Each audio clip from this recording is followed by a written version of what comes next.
మనుష్యులందు నీ కథ మహర్షిలాగా సాగదా, మనుష్యులందు నీ కథ మహర్షిలాగా సాగదా.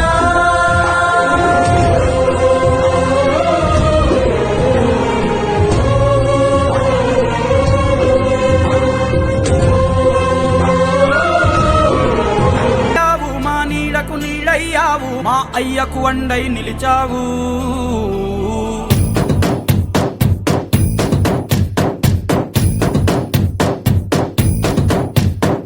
పండగల